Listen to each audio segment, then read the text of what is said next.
Hi, my name is Saoirse Downey. I'm a career coach and a recruiter. And so that means I know exactly what it takes to make your LinkedIn profile irresistible to recruiters and hiring managers. So today I'm going to be sharing my top 10 LinkedIn tips that will get your LinkedIn profile noticed and ensure that you get 3 times more job inquiries into your in-mail box. Let's begin with top tip number 1. Have a great LinkedIn profile photo. Believe it or not, per LinkedIn research, a great profile photo will actually increase the number of views your profile gets by 21 times. That's huge. So my tips for a great profile photo are: 1, it's a recent photograph. 2, it's head and shoulders and above and relatively up close. 3, it's a smiling shot. 4, wear a plain colored top. 5, keep it professional and always give a big welcoming smile. Top tip number 2, write a headline that is irresistible for the recruiter or the hiring leader. There are so many different schools of thought on this, but as a recruiter, your headline is the very first thing that often catches our attention. Most people just simply repeat their current position and place of employment. 9 times out of 10, we have no idea what that company does. So instead, use your headline to truly share with us the value that you can offer and also direct us with regards to the direction you want to move next in your career. How to do this? Highlight your functional area of expertise, whether you're a UX designer, a bookkeeper, a financial analyst, a product marketer, whatever it is. Highlight that. Then note your title or your level. Then highlight the industry that you're most interested in pursuing, as well as the environment that you have experience in and where you'd like to land next. By adding in these 4 areas to your headline, you will be sharing with us the value that you can offer, as well as the level that you're at, and of course your industry expertise and the environments that in which you've been most successful and would like to continue. Top tip number 3, job titles. Make yours searchable. Remember, one of the key ways that recruiters or hiring managers typically will do a search for a candidate is to plug in the title of the position that they are searching for.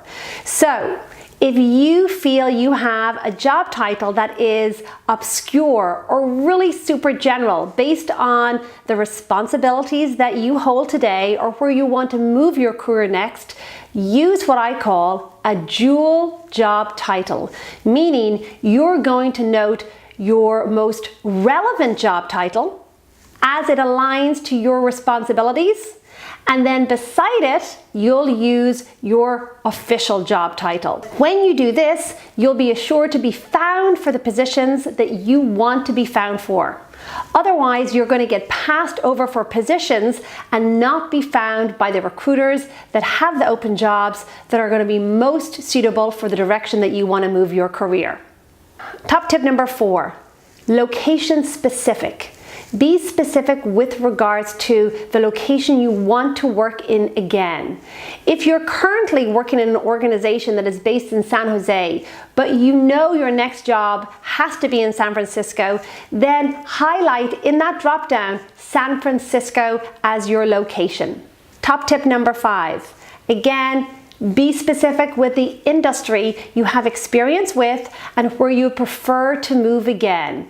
Even if you are working for a computer software company today, in the drop-down, highlight the industry that you're most interested in working with again, as long as you've had experience in this industry.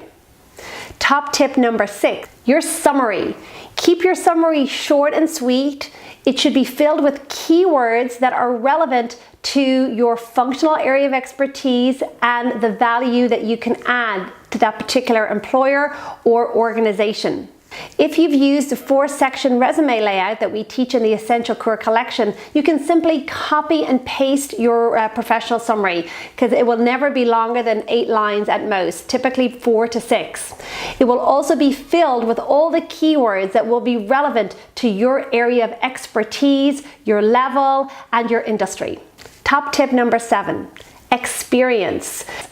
Add in your top 4 to 6 bullet points for each of the roles held over the last 5 to 8 years.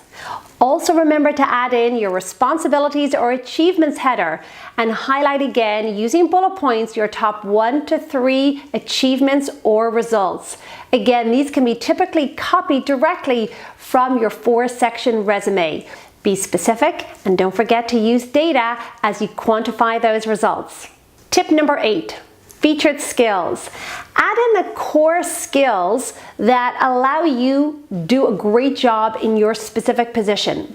For example, if you are a demand generation manager, you will often have account-based marketing as one of your skills. Or maybe you'll add one of the programs that you use. The reason that I highly recommend adding featured skills is because when recruiters or hiring managers do a search, one of the filters that recruiters or hiring managers use to find that specific candidate is to add in specific skills that are associated with that specific core area of expertise or keywords. So if you feel you're not coming up with enough skills, you can easily do a search on Google by just typing in top skills for a product marketer, top skills for a financial analyst, and this actually will populate a number of different skills just to kind of get your writing juices flowing. Go through those skills and add in the ones that would be relevant to you. Tip number 9, recommendations. This is a great way to add credibility to your experience today and in the past, and it's so simply done. You do need to have the person that you're going to be asking as a first-tier connection, and then my recommendation is to always aim to have between 2 and 3 recommendations per position held. Ideally, you want to have a recommendation from a past boss as well as some cross-functional partners and maybe a team member. If you're currently working at a position today, ask your colleagues or your current department peers for a reference.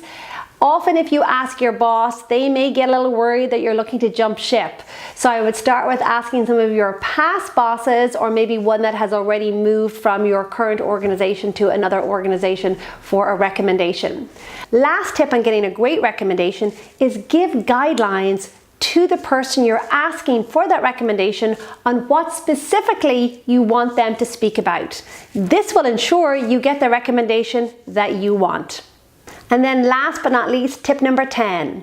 Use LinkedIn to start positioning yourself as a subject matter expert or as a thought leader in your space or in your functional area of expertise.